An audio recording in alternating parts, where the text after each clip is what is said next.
तो नमस्कार साथियों, स्वागत है आपका आपके अपने प्यारे YouTube channel master physics Purnia पर।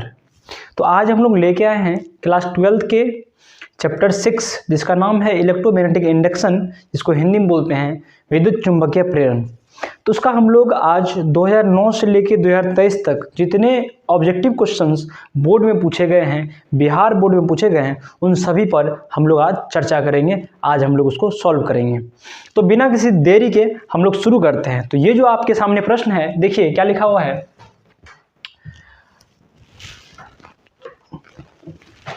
लिखा हुआ है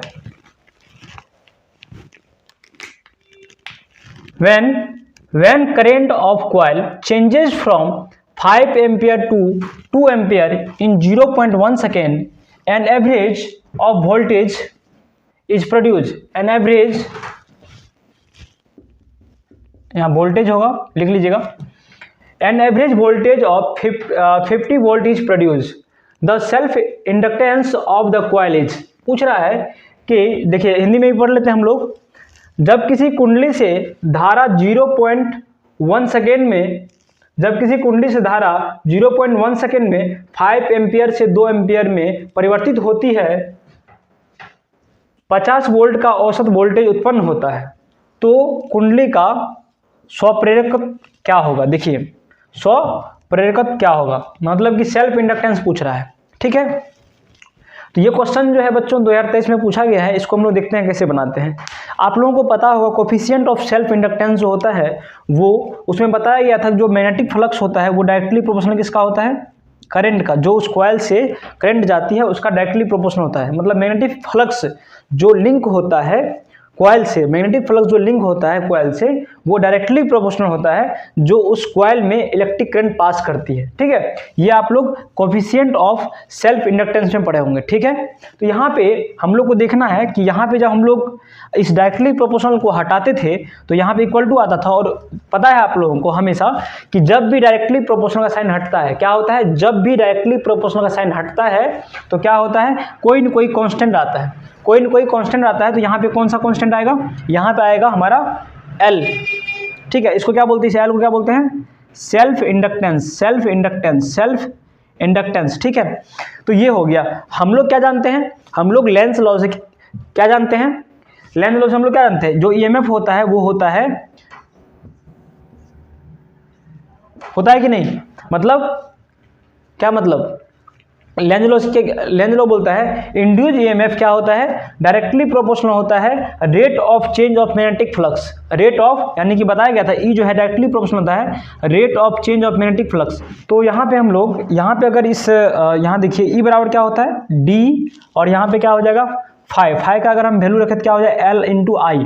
फाई का अगर वैल्यू L इंटू आई, यानी कि यहाँ ये क्या हो जाएगा E बराबर differentiation of L I by dt। ठीक है, यहाँ पे आप लोगों को डिफ्रेंसिएशन थोड़ा आना चाहिए। अब यहाँ देखिए E बराबर क्या हो जाएगा, ये तो L आ जाएगा बाहर, L कांस्टेंट बाहर आ जाएगा, और यहाँ पे di बाय dt। ठीक है, तो यहाँ हम लोग अगर L निकालेंगे, क्या निकालेंगे, यहाँ देखिए अगर हम लोग L निकालेंगे तो क्या हो जाएगा, यहाँ पे L इक्वल टू क्या हो जाएगा E upon di by dt। ठीक है, ये आपको याद होना चाहिए। ये तो हम यहाँ आपको निकाल के दिखा दिए हैं, यहीं से इसी से हमारा बनेगा ये। ठीक है, ये आपको याद होना चाहिए। ठीक है, हमको सेल्फ इंडक्टेंस पूछा है, अब इतना कुछ करने का जरूरत है, ये जो है आपको रटा होना चाहिए, याद होना चाहिए। देखिए L मांग रहा है, L बराबर क्या होता है, वोल्टेज यानी EMF कितना दिया है, 50 दिया हुआ है, अपॉन और I कितना है, मतलब change in current, change in current क्या है, 5 एम्पियर से 2 एम्पियर हो जा रहा है। तो क्या करेंगे हम लोग 5 से 2 घटा देंगे, अपॉन टाइम कितना है, टाइम है 0.1, टाइम है 0.1। ठीक है, अब इसको सॉल्व कर लेंगे, निकल जाएगा हमारा।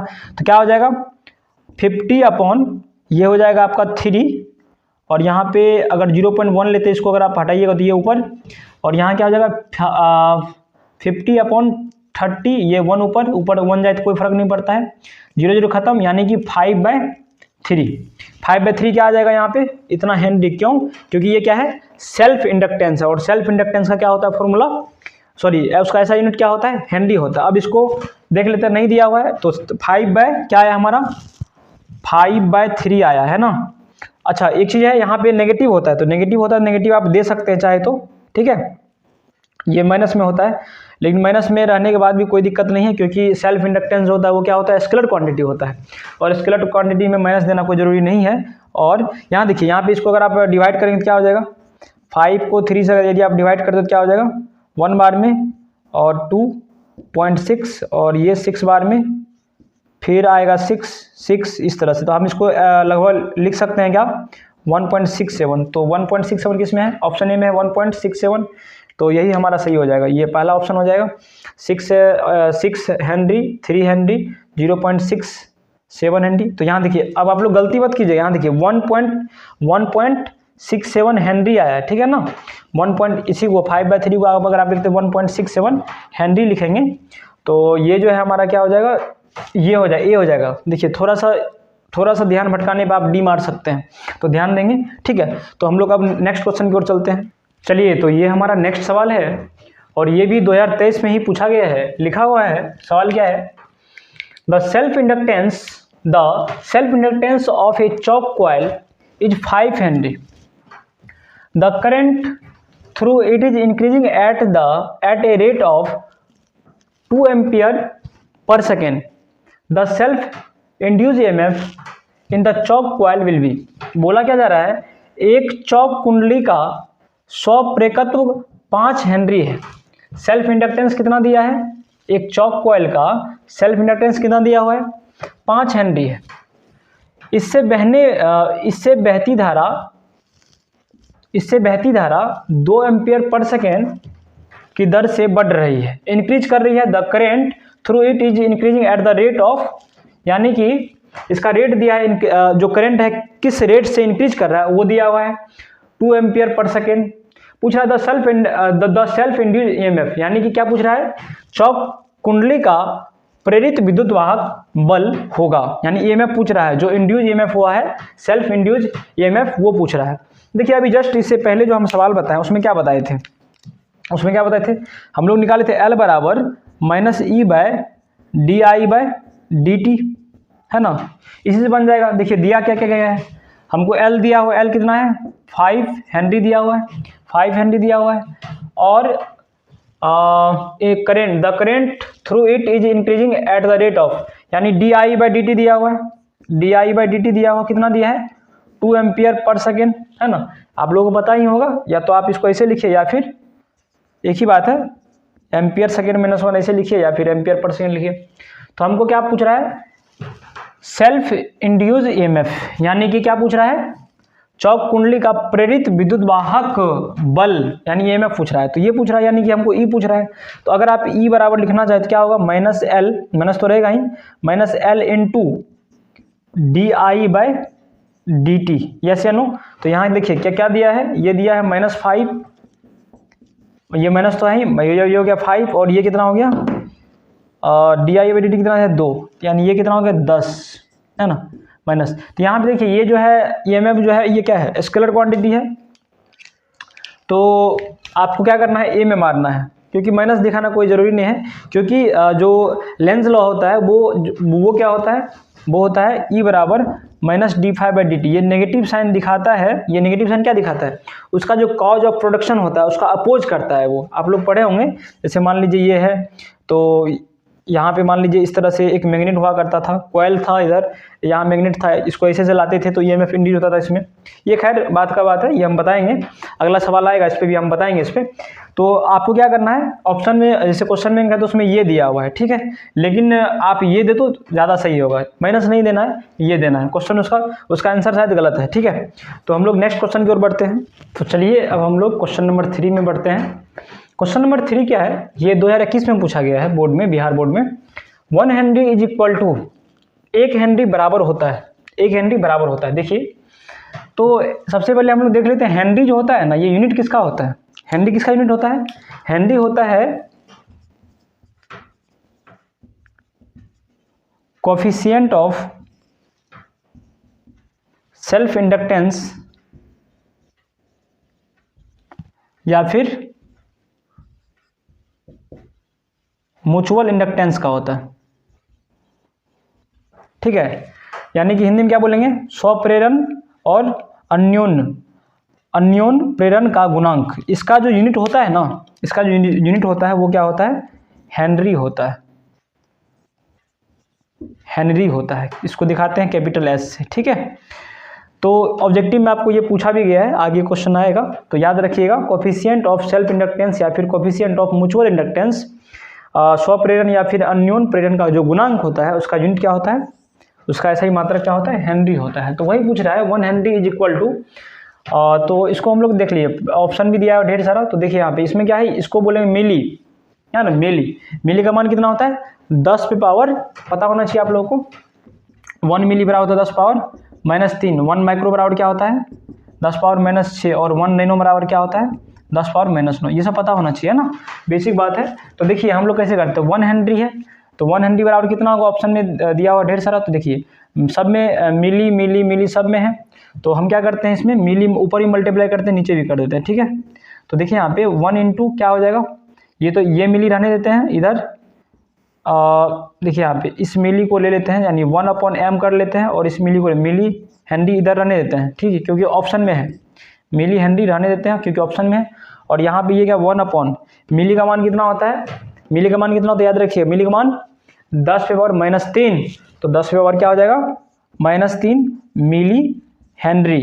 तो यहाँ पे क्या हो जाएगा, ये ऊपर जाएगा तो क्या हो जाएगा 10 पावर 3 मिली हेनरी। तो ये क्या हो जाएगा हमारा ऑप्शन, क्या हो जाएगा ऑप्शन, बोलो बच्चों, बोलो बोलो बोलो, ये हो जाएगा हमारा, ठीक है। तो ये भी हमारा रहा। अब हम लोग अगले क्वेश्चन की ओर बढ़ते हैं। चलिए अब हम लोग चौथे क्वेश्चन पे बढ़ते हैं। चौथा क्वेश्चन क्या है, चौथा क्वेश्चन है Lenz law is the result of which principle of conservation. तो करेंट, मोमेंटम, एनर्जी, चार्ज, ठीक है। लेंज का नियम किसके संरक्षण के सिद्धांत का परिणाम है। ये क्वेश्चन 2022 में पूछा गया है। पहला है ऑप्शन है धारा, संवेग, ऊर्जा, आवेश, ठीक है। इसी क्वेश्चन को 2015 और 2016 में पूछा गया। कैसे पूछा गया है, Lenz law is associated with the principle of, length का नियम का संबंध है किससे है, आवेश से है, यानी चार्ज से, मास से, एनर्जी से, कंजर्वेशन ऑफ मोमेंटम से। मतलब एक ही क्वेश्चन को दो तरीके से पूछा जा सकता है। तो ये जो है लगभग आपका रखिए 3 बार ये क्वेश्चन रिपीट हुआ एक ही। इसको याद रखिएगा, इसका क्या होता है एनर्जी, क्या चीज़, एनर्जी यानी ऊर्जा हो जाएगा, ठीक है। तो क्या हो जाएगा ऊर्जा। तो ये मेरा अगला सवाल है। तो देखिए क्या है क्वेश्चन है, the SI unit of self inductance is, स्वप्रेरकत्व का एसआई मात्रक होता है। तो अभी जस्ट बताए थे, क्या बताए थे, हेनरी होता है। देखिए ऑप्शन में हेनरी कहाँ है, हेनरी ये रहा, ये हो जाएगा। कूलम नहीं होगा, कूलम जो होता है वो किसका होता है, चार्ज का होता है, चार्ज मतलब आवेश का होता है। वोल्ट भी नहीं होगा, वोल्ट किसका होता है, पोटेंशियल का होता है, यानी वोल्टेज का होता है, ठीक है। ये भी नहीं होगा। और ये ओम किसका होता है, रेजिस्टेंस का होता है, तो ये भी नहीं होगा। तो यहाँ बोल रहा है सेल्फ इंडक्टेंस, तो ये हो जाएगा हेनरी, ठीक है। ये और भी बहुत ऐसा क्वांटिटी है जिसका होता है, जैसे मान लीजिए कि ओम है तो ये जो है इंडक्टिव रिएक्टेंस का होता है, कैपेसिटिव रिएक्टेंस का होता है, उसका भी ओम ही होता है। इम्पीडेंस होता है, उसका भी ओम ही होता है। अब वोल्टेज है, जैसे ईएमएफ होता है, उसका भी ओम होता है, सॉरी अब जैसे ईएमएफ होता है, इलेक्ट्रोमोटिव फोर्स, उसका भी वोल्ट होता है। टर्मिनल वोल्टेज होता है, उसका भी ओम वोल्टेज होता है, इस तरह से। और अब देखिए, तो कहने का मतलब क्या हो जाएगा, वोल्टेज हेनरी हो जाएगा, सॉरी हेनरी हो जाएगा। अब देखिए अगला क्वेश्चन है, इसी में डायमेंशन पूछ रहा है, डायमेंशनल फॉर्मूला। तो डायमेंशन ऑफ इलेक्ट्रोमोटिव फोर्स, तो इलेक्ट्रोमोटिव फोर्स का जो यूनिट होता है वो क्या होता है, वोल्ट। यहाँ डायमेंशन पूछ रहा है, लेकिन हम बता रहे हैं आपको इलेक्ट्रोमोटिव फोर्स, विद्युत वाहक बल, कौन सा, विद्युत वाहक बल, इसी क्या बोलते हैं इंग्लिश में, इलेक्ट्रोमोटिव फोर्स। इसका जो यूनिट होता है वो क्या होता है, वोल्ट होता है। क्या होता है, वोल्ट। आप लोग ऐसा नहीं समझिए कि ये इलेक्ट्रोमोटिव फोर्स इसका न्यूटन होता है, नहीं, गलत हो जाएगा फिर, ठीक है। ये पूछा गया है ना 2016 और 17 में, लेकिन ये यूनिट नहीं पूछा है। आपको यूनिट भी पूछ सकता है, लेकिन ये यूनिट नहीं पूछा है। क्या पूछा है, डायमेंशन। डायमेंशन देखिए, जब ये एक प्रकार का पोटेंशियल है तो हम लोग ए से निकालते हैं, V = W/Q0, चैप्टर 2 में पढ़े होंगे आप लोग, V बराबर W बाय क्यू नॉट। वैसे अगर आप ऐसे नहीं निकालना चाहते हैं तो कैसे निकालें, E बराबर माइनस d5 बाय dt निकालना है। तो यहाँ पे आप निकाल सकते हैं 5 बराबर क्या होता है dB cos थीटा, क्या होता है BA cos थीटा। ठीक है, इस तरह से ये थोड़ा लेंदी हो जाएगा। ठीक है, तो हम तो ये चाहेंगे कि आप क्या करो, इसी से निकाल लो। तो ये क्या हो जाएगा ML2T माइनस 2 ये वर्क डन का होता है। आपको 5-6 ऐसा क्वांटिटी है फिजिक्स में जिसका डायमेंशन आपको याद होना चाहिए, जिसका क्या क्या, जैसे मान लीजिए कि क्या क्या हो जाएगा, डिस्टेंस हो गया, डिस्प्लेसमेंट हो गया, स्पीड हो गया, वेलोसिटी हो गया, एक्सेलरेशन हो गया, फोर्स हो गया, ठीक है, वर्क हो गया, पावर हो गया, डेंसिटी हो गया। इस तरह से कुछ 8, 10, 15 ऐसा है कि जो आपको याद होना चाहिए। तो वर्क डन क्या होता है ML2T माइनस 2, और इसका क्या होता है, ये चार्ज है, चार्ज का क्या होता है AT होता है। AT क्या होता है AT, इसका तो ऑप्शन ही नहीं लिखे हम, ऑप्शन नहीं लिखे हैं, ऑप्शन लिखना पड़ेगा।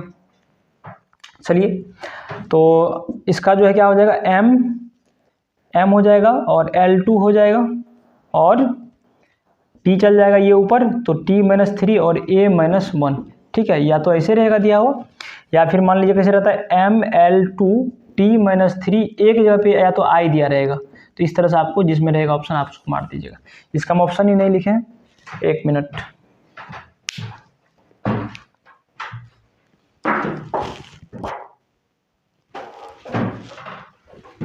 तो चलिए ऑप्शन हम लिख दिए हैं। ठीक है, तो यहाँ देखिए क्या क्या है, क्या आया था ML2T minus 3 I minus 1।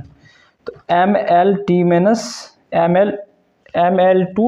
3 I minus 1, ML2T minus 3 I में, तो ये हमारा हो जाएगा। देखिए अब यहाँ क्या है इलेक्ट्रोमोटिव फोर्स, तो बच्चा सोचेगा क्या होगा न्यूटन। अगर मान लीजिए वो फोर्स का याद किया होगा तो मार देगा किसमें, वो ML2T माइनस 2, ये फोर्स का होता है, गलत हो जाएगा, ये गलत है। ठीक है, ये वाला हो जाएगा। ठीक है, तो इस तरह से आपका ये 6 क्वेश्चन हुआ और हम लोग आगे बढ़ते हैं। अगला क्वेश्चन है, the dimensional formula for half epsilon not E square is identical to that of, यहाँ पे ऑप्शन दिया A B C और D। बोल रहा है half epsilon not E square के विमीय सूत्र के समतुल्य विमा की राशि है। ये 2018 में पूछा गया है। कहाँ पूछा गया है, 2018 में। ठीक है, तो इसका क्या हो जाएगा समझिएगा, ये जो होता है ना, ये half epsilon not E square, समझिएगा ये एनर्जी डेंसिटी होता है। ये एनर्जी डेंसिटी होता है किसके लिए, इलेक्ट्रिक फील्ड के लिए। किसके लिए होता है, इलेक्ट्रिक फील्ड के लिए। तो एनर्जी डेंसिटी होता है एनर्जी बाय वॉल्यूम, इसका एक्सप्रेशन आता है half epsilon E square, half epsilon not बोलिए या फिर एप्सिलॉन बोलिए E स्क्वायर, और वही एनर्जी डेंसिटी होता है मैग्नेटिक फील्ड के लिए। MF मतलब मैग्नेटिक फील्ड, EF मतलब इलेक्ट्रिक फील्ड। ठीक है, तो एनर्जी बाय वॉल्यूम, तो ये हो जाएगा, ये होता है B स्क्वायर बाय 2 म्यू। क्या होता है B स्क्वायर बाय 2 म्यू या फिर 2 म्यू नॉट, एक ही बात है। तो देखिए ये दोनों क्वेश्चन सिमिलर है। ठीक है, अगर आपको ये याद रहेगा, ये दोनों बात याद रहेगा, तो आप दोनों बना लीजिएगा। तो कैसे, देखिए समझिए डायमेंशनल फॉर्मूला, इसका जो डायमेंशनल फॉर्मूला होगा वही, देखिए अब ये दोनों एनर्जी डेंसिटी है, तो इसका जो डायमेंशनल फॉर्मूला होगा वही डायमेंशनल फॉर्मूला इसका भी होगा। यस या नो, जब एक ही क्वांटिटी है तो जो एनर्जी डेंसिटी इलेक्ट्रिक फील्ड के लिए होगा वही एनर्जी डेंसिटी मैग्नेटिक फील्ड के लिए होगा, जिसका डायमेंशनल फॉर्मूला सेम होगा। कहने का मतलब किसके आइडेंटिकल होगा, तो देखिए ये जो है ये वाला आपको किसमें मिला, B स्क्वायर बाय, तो ये आपको A में मिल रहा है तो A हो जाएगा, ये आपका गलत हो जाएगा, ये भी गलत हो जाएगा, ये भी गलत हो जाएगा। ठीक है, तो B square by 2 mu naught, ये ऑप्शन A सही होता है। अब देखिए अगला क्वेश्चन क्या है, energy density of magnetic field. तो energy density of magnetic field यानी कि चुंबकीय क्षेत्र के लिए ऊर्जा घनत्व, क्या पूछ रहा है, चुंबकीय क्षेत्र के लिए ऊर्जा घनत्व क्या हो जाएगा, ऊर्जा घनत्व क्या हो जाएगा। तो देखिए मैग्नेटिक फील्ड के लिए क्या होता है, चुंबकीय क्षेत्र के लिए क्या होता है, तो B स्क्वायर बाय 2 म्यू, तो क्या कौन सा B square by mu naught नहीं होगा, ये नहीं होगा, B square by 2 mu naught ये हो जाएगा, ये तो नहीं हो जाएगा, तो आपका ऑप्शन B सही हो जाएगा। तो चलिए अगला सवाल आपका इस प्रकार से है, क्वेश्चन है SI unit of magnetic flux is, चुंबकीय फ्लक्स का SI मात्रक होता है। 2022 में पूछा गया है। उसी सवाल को दूसरे तरीके से 2017 में पूछा है, the SI unit of flux of magnetic field, चुंबकीय क्षेत्र के फ्लक्स का SI मात्रक क्या होता है, वही बात पूछा है। क्या होता है, इसका होता है मैग्नेटिक फ्लक्स का जो यूनिट होता है वो होता है वेबर। तो वेबर देखिए कहाँ है, वेबर ऑप्शन ए, ठीक है। इसमें वेबर कहाँ है, ऑप्शन सी, तो ये हो जाएगा।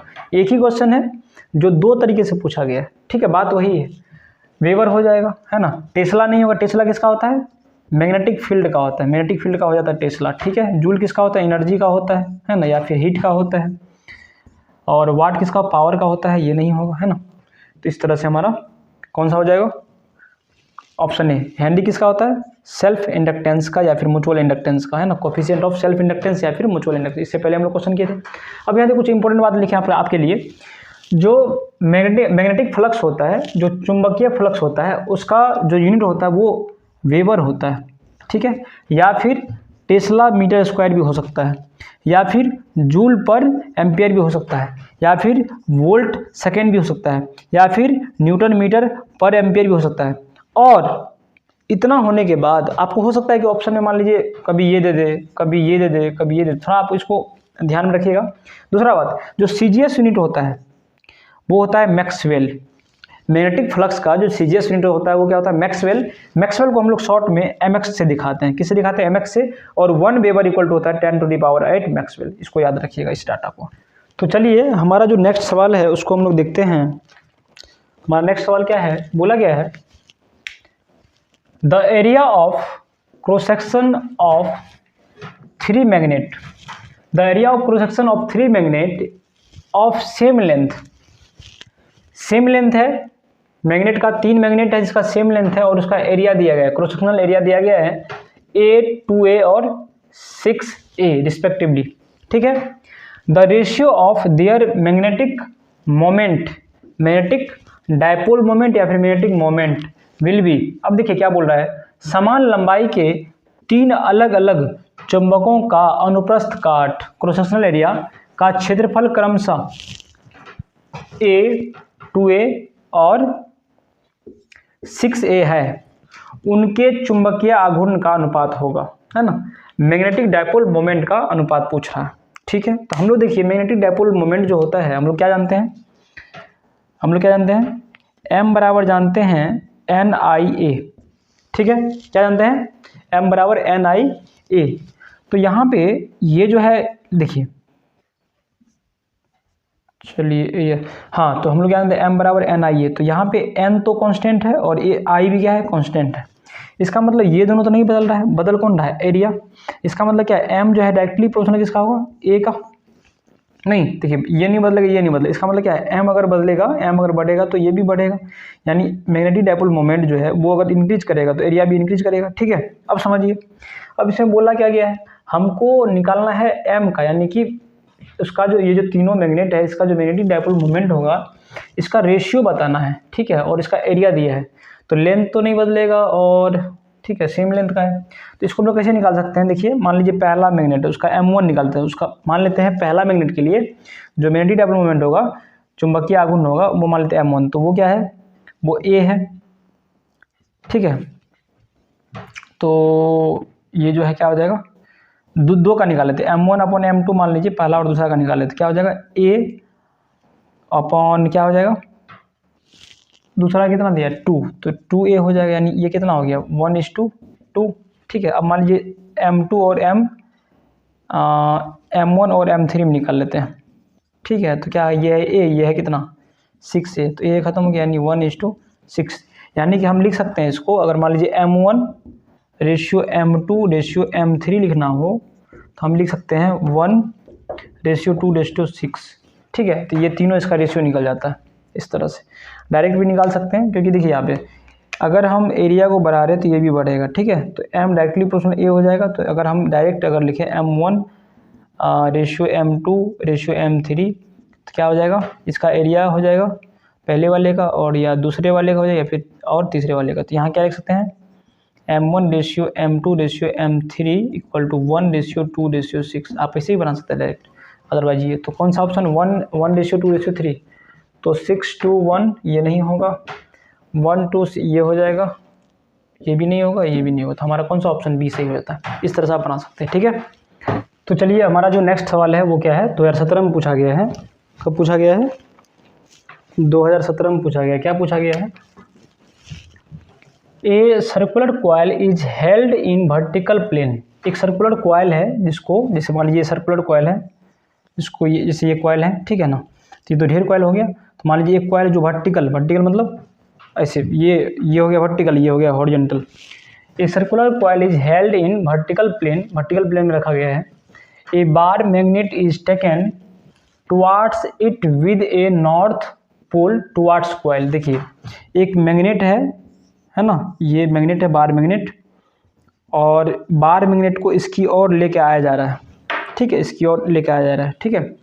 और जो इसकी ओर आ रही है उसका जो पोल है, उसका जो पोल स्ट्रेंथ है उसका वो है नॉर्थ, ठीक है, वही बोल रहा है। A bar magnet is taken towards it, इसकी ओर आ जा रहा है विद नॉर्थ पोल के साथ आ रहा है, नॉर्थ पोल के साथ इधर आ रहा है टुवार्ड्स कॉइल की ओर, ठीक है। Direction of current as seen from the side of the magnet is, है ना। डायरेक्शन ऑफ करंट मांग रहा है। वो जो ये जो कॉइल है ना, इसमें डायरेक्शन किधर होगा वो मांग रहा है, ठीक है। क्यों भाई? क्योंकि ये क्या आ रहा है, ये इधर आ रही है, ठीक है। देखते हैं इसमें और क्या बोल रहा है, हिंदी में पढ़ लेते हैं। देखिए हिंदी में पढ़ लेते हैं। उदर्ग तल के चालक तार की वृत्ताकार कुंडली रखी गई है, ठीक है ना। उदर तल यही हुआ, इस तरह से जो होता है वर्टिकल प्लेन में रखा गया है, वर्टिकल को ही बोलते हैं उदर्ग, ठीक है ना, दिख रहा है आप लोग को। तो रखी गई है इसकी और एक चुंबक छड़, जिसको बार मैग्नेट बोलते हैं, चुंबक छड़ लाया जा रहा है। देखिए चुंबक छड़ है, इसको इधर लाया जा रहा है। चुंबक का उत्तरी ध्रुव कुंडली की ओर है, ये कुंडली हो गया, कॉइल को हिंदी में कुंडली बोलते हैं, ठीक है ना। इसकी ओर लाया जा रहा है, तो वही बोल रहा है चुंबक का उत्तरी ध्रुव, ये चुंबक हो, चुंबक का जो उत्तरी ध्रुव है ये वाला, इसको कुंडली की ओर लाया जा रहा है, कुंडली की ओर लाई जा रही है चुंबक की तरफ से, यानी इस इधर से है ना, इस साइड से।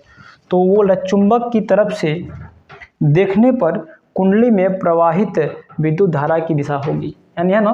तो कुंडली में जो विद्युत धारा पड़ा है, देखिए समझिए, फैराडे का फर्स्ट लॉ क्या कहता है, अगर मान लीजिए कोई कॉइल है, जैसे मान लीजिए यहाँ पे कॉइल है ये, ठीक है, अगर ये कॉइल है तो अगर यहाँ से हम मैग्नेट एक ले लेते हैं, बार मैग्नेट, अगर हम इसको ऐसे से करेंगे ना, ऐसे से मतलब इसको अगर आगे पीछे करेंगे तो इससे क्या होगा, इससे इसमें मैग्नेटिक फ्लक्स लिंक होगा, और मैग्नेटिक फ्लक्स जैसे लिंक होगा तो इसमें करंट इंड्यूस होगा, ठीक है, ईएमएफ इंड्यूस होगा, ईएमएफ इंड्यूस मतलब करंट इंड्यूस होगा, ठीक है। तो ये वाला प्रोसेस है, इसको जब तक मूव करेंगे, जैसे ही मूव करेंगे तो मैग्नेटिक फ्लक्स में चेंज आएगा, है ना। जैसे इसको मूव करेंगे, क्योंकि देखिए जैसे ये नॉर्थ होगा, ये साउथ होगा, तो ऐसे से निकलेगी ये, है ना, इस तरह से।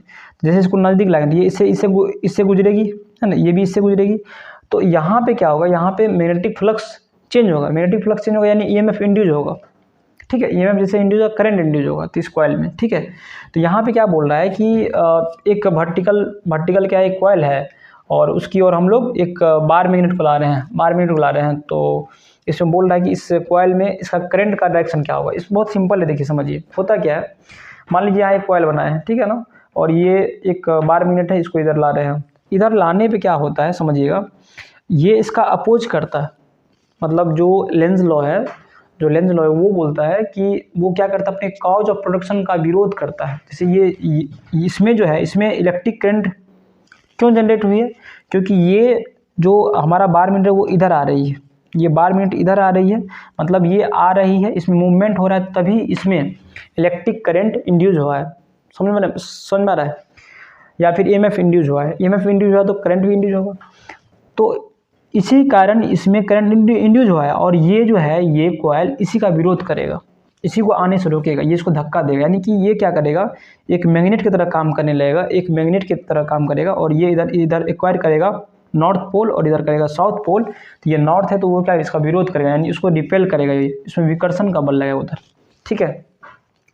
तो यहाँ पे देखिए ये हो गया। और एक चीज़ और समझ लेते हैं अलग से। अब मान लीजिए यहाँ पे क्या है, अब जब विरोध कर रहा है, अब ऐसा कंडीशन है कि इसका मूवमेंट इधर, इसको इधर ला रहे थे, अब दूसरा कंडीशन क्या करता है, अब इसको उधर लेके जा रहे हैं, इस मैग्नेट को, इस कॉइल से, इस कुंडली से इस मैग्नेट को छड़ चुंबक उधर लेके जा रहे हैं। अब ये क्या करता है, ये एक्वायर कर लेता है साउथ पोल, ये बोलता है अब इसको क्या करेगा, जैसे ये दूर जाएगा, जैसे ये उधर जाने का प्रयास करे तो इसको खींचेगा। मतलब पहले वाले कंडीशन में ये इसका विरोध कर रहा था, बोल क्या रहा था, तुम क्या करो, तुम यहाँ से निकलो, पहली फुर्सत में निकलो, भागो यहाँ से। लेकिन जब ये आ चुका तो अब क्या बोल रहा है, अगर आ ही गए हो तो अब रुक जाओ। अब इसको खींच रहा है, ठीक है, यानी ये एक्वायर कर लेगा यहाँ पे साउथ पोल, इधर नॉर्थ पोल, ठीक है। तो ये क्या करेगा, अब इसको खींचेगा इधर, यानी ये क्या करेगा, अट्रैक्ट करेगा, यहाँ पे अट्रैक्शन फोर्स लेगा, इसको आकर्षण बल बोलते हैं, ठीक है, आकर्षित होगा। तो समझिए बोल क्या रहा था, ये तो आपको ये तो आपको आना ही चाहिए, ठीक है। यानी कि मतलब अगर हम इसको लाएं तो ये इसको विरोध करेगा, और अगर इससे हम दूर लेके जाएं तो ये इसको अपनी ओर खींचेगा, ठीक है।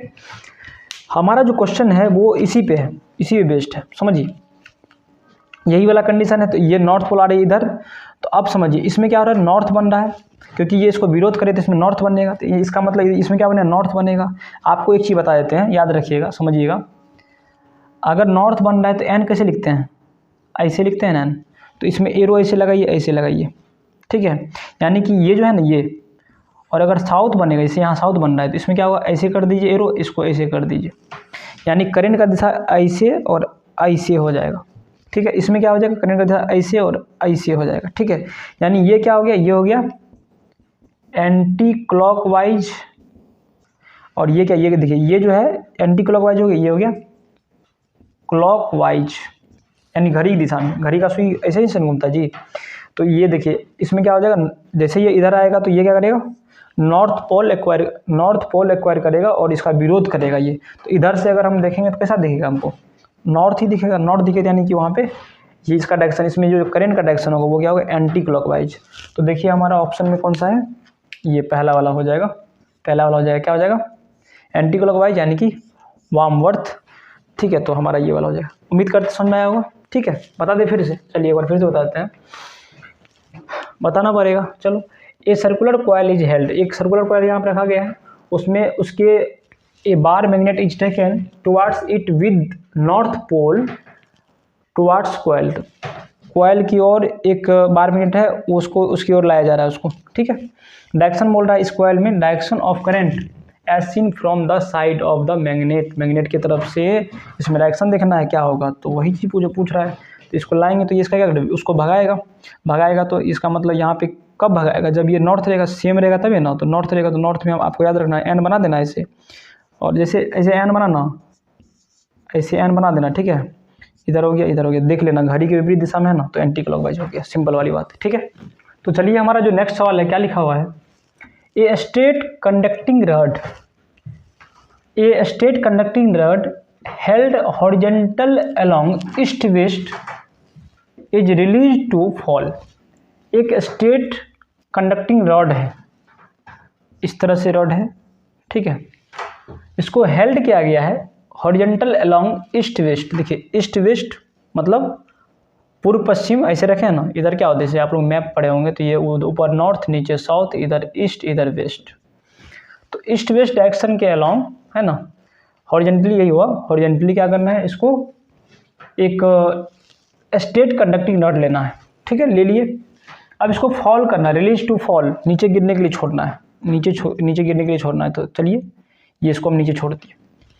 बोल रहा है कि potential difference across it will, ठीक है, पोटेंशियल डिफरेंस पूछ रहा है ना, यानी क्या बोल रहा है, एक सीधी चालक छड़, एक सीधा चालक, चलिए वीडियो जो है रुक गया था, ठीक है। क्वेश्चन क्या बोल रहा है फिर से पढ़ लेते हैं। A straight conducting rod held horizontal along east west is release to fall. A straight conducting rod held horizontal along east west is release to fall. Potential difference across it will, ये क्या होगा, देखिए क्या बोल रहा है, एक straight conducting rod है जिसको हेल्ड किया गया, रखा गया है, किसमें, हॉरिजॉन्टली रखा गया। तो यहाँ देखिए हॉरिजॉन्टली रखा गया है, ठीक है ना, कैसे रखा गया है, हॉरिजॉन्टली रखा गया है, और कैसे रखा गया, ईस्ट वेस्ट डायरेक्शन में रखा गया, ईस्ट वेस्ट है, देखिए पूरा ये देखिए नॉर्थ साउथ ईस्ट वेस्ट, ठीक है, रखा गया है। और इसको रखा गया किसके लिए, रिलीज करेगा ये गिरने के लिए इसको छोड़ेगा। Potential difference across it will, क्या होगा, पोटेंशियल डिफरेंस क्या बोल रहा है, एक सीधा चालक छड़ पूर्व पश्चिम की ओर क्षैतिज स्थिर रखा गया है, इसे गिरने के लिए छोड़ दिया जाता है, इसके सिरों के बीच विभवांतर क्या हो, इसको गिरने के लिए ऐसे है, इसे छोड़ दिया जाएगा। हम लोग मोशनल ईएमएफ पढ़े थे, क्या मोशनल ईएमएफ, उसमें अभी बताए थे बी बराबर क्या थे, बी वी एल, है ना। इसमें क्या होता है, मोशनल ईएमएफ प्रेरित विद्युत वाहक बल में इसमें होता है बी भी हमारा कांस्टेंट और एल भी हमारा कांस्टेंट। बी क्या है? मैग्नेटिक फील्ड, और ये क्या है? मैग्नेटिक फील्ड इंटेंसिटी बोल दीजिए, और ये क्या है? लेंथ इसका, इस रॉड का। तो ये दोनों क्या होता है? कांस्टेंट होता है, और ये क्या होता है? वेलोसिटी होता है, ठीक है। तो यानी ई जो है डायरेक्टली प्रोपोर्शनल भी होगा अगर बी और एल कांस्टेंट है तो, है ना। तो यहाँ पे ई जब गिरेगा नीचे तो इसका वेलोसिटी क्या करेगा? डिक्रीज करेगा, बढ़ेगा? क्या होगा? बढ़ेगा। जैसे इसको आप छोड़िएगा तो नीचे जैसे आएगा बढ़ेगा वो, यानी वेलोसिटी बढ़ेगा। तो वेलोसिटी बढ़ेगा तो क्या होगा? ई भी बढ़ेगा। ई मतलब क्या? पोटेंशियल डिफरेंस भी बढ़ेगा। तो हमारा ऑप्शन कौन सा हो जाएगा? बी हो जाएगा, ठीक है। समझ में आ रहा है कि नहीं आ रहा है? पढ़े हो कुछ फिजिक्स? नहीं पढ़े हो? चलो अभी पढ़ लो, ठीक है। तो चलिए अब हम लोग नेक्स्ट क्वेश्चन को देखते हैं। ये क्वेश्चन 2018 में पूछा गया है, ख्याल बोला गया है।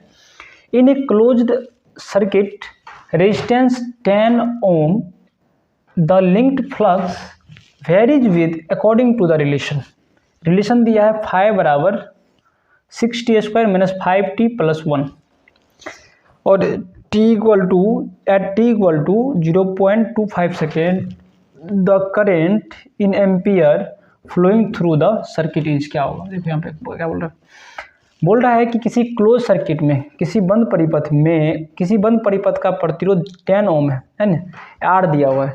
इस परिपथ से t समय में चुंबकीय फ्लक्स वेबर में, चुंबकीय फ्लक्स इसमें आएगा, वेबर में मतलब जो भी वैल्यू आएगा वेबर में आएगा। तो इस रिलेशन ये जो है 5 = 6t² - 5t + 1 से परिवर्तित हो रहा है, ये मतलब वेरी कर रहा है उससे। तो t = 0.25 सेकेंड पर परिपथ में प्रवाहित विद्युत धारा होगी, ठीक है। तो इसको हम लोग को बनाना है। देखिए क्या बोल रहा है कि एक क्लोज सर्किट है, ठीक है, पूरा क्लोज सर्किट है और उसका जो है रेजिस्टेंस है 10 ओम, ठीक है, और वो वेरी कर रहा है, उसमें मैग्नेटिक फ्लक्स जो है वो वेरी कर रहा है इस रिलेशन से, ठीक है। तो बोल रहा है बताओ कि अगर t = 0.25 सेकेंड में जो करंट जो उस सर्किट से फ्लो करेगा वो कितना करेगा। तो हम लोग बना लेते हैं। देखिए R दिया हुआ है, तो R कितना दिया है? 10 ओम दिया हुआ है, ठीक है, और फाई दिया है यानी मैग्नेटिक फ्लक्स दिया है 6t² - 5t + 1, ठीक है, और दिया है टाइम दिया है 0.25 सेकेंड, ठीक है। इसको बनाते हैं। देखिए हम लोग क्या जानते हैं? हम लोग जानते हैं ई बराबर, हमको आई निकालना है। हमको क्या निकालना है? आई। अगर हमको किसी प्रकार से ई पता चल जाए, यानी कि ई एम एफ पता चल जाए, तो हम लोग आर है, आई तो आराम से निकल जाएगा। यानी हम लोग क्या जानते हैं? V0 ई बराबर -d∅/dt, यस या नो? तो क्या हो जाएगा? डिफ्रेंशिएशन ऑफ, देखिए यहाँ पे तो ये फाई दिया है, मेरा फाई दिया है 6t² - 5t + 1 और इसका जो है डिफ्रेंशिएशन होगा और ये dt हो जाएगा माइनस में। और फिर हम लोग क्या करेंगे? अब हम लोग इधर लिख लेते हैं, शायद आपको दिखे नहीं। तो इसका क्या हो जाएगा? डिफ्रेंशिएशन क्या हो जाएगा इसका? इक्वल टू -6 × 2t - 5 इसका हो जाएगा, और यहाँ क्या हो जाएगा? -12t +5। तो हमको t इक्वल टू क्या था? 0.25 था, 0.25। इस पर अगर पुट करेंगे तो क्या हो जाएगा? -12 × 0.25, इसको अगर उड़ाइएगा तो 100 आएगा नीचे, +5, तो 25 4 बार में, 4 से 3 बार में, यानी क्या हो गया? -3 + 5, इट मीन्स क्या आया? 2 आया। 2 क्या आया हमारा? 2 क्या आया? E इक्वल टू आया 2, ठीक है। E ही तो हम लोग निकाल रहे थे ना। और यहाँ पे क्या हो जाएगा? हम लोग को निकालना क्या था? I बराबर क्या होता है? देखिए यहाँ पे, यहाँ समझिएगा, V बराबर IR होता है, नहीं? तो यहाँ पे तो V बराबर IR लिख सकते हैं, क्योंकि यहाँ पे वोल्टेज काम करेगा E, है ना। तो I बराबर क्या होता है? E/R, ठीक है। तो यहाँ डायरेक्ट लिखते हैं I बराबर E/R। तो यहाँ पे E कितना दिया हुआ है? E कितना दिया हुआ है? दिया हुआ नहीं, हम निकाले हैं 2 और ये 10, तो क्या हो गया? 0.2 इतना एम्पियर, ठीक है। तो ऑप्शन कौन सा हो जाएगा? बी हो जाएगा सही, ठीक है। तो ये हमारा था। ये कब पूछा गया था? ये 2018 में पूछा गया था, ठीक है। तो चलिए हम लोग नेक्स्ट सवाल देखते हैं। ये जो सवाल है ये पूछा गया है 2015 और 19 में। क्वेश्चन क्या है? A working of dynamo is based on the principle of, जो डायनमो होता है वो जो वर्क करता है वो किस प्रिंसिपल पे करता है? प्रिंसिपल ऑफ क्या होगा? Electromagnetic induction. याद रखिएगा आप लोग, है ना। ये क्वेश्चन 2015 और 19 में पूछा गया, हो सकता है इस बार भी पूछ दे। और देखिए एक और सवाल है मेरा, Lenz law is associated with, क्या हो जाएगा, ये एनर्जी, हम पहले भी करवाए हैं ये, और ये जो है 2015 में, 16 में, 22 में 3 बार पूछा गया है, ठीक है। तो इस तरह से हमारा जो है ऑब्जेक्टिव क्वेश्चन जितने थे ये हमारा कंप्लीट होता है चैप्टर 6 का, और 2009 से लेकर 23 तक में जितने भी क्वेश्चन पूछे गए थे टोटल हम करवा चुके हैं। तो मिलते हैं हम लोग फिर अगले वीडियो में, तब तक के लिए जय हिंद।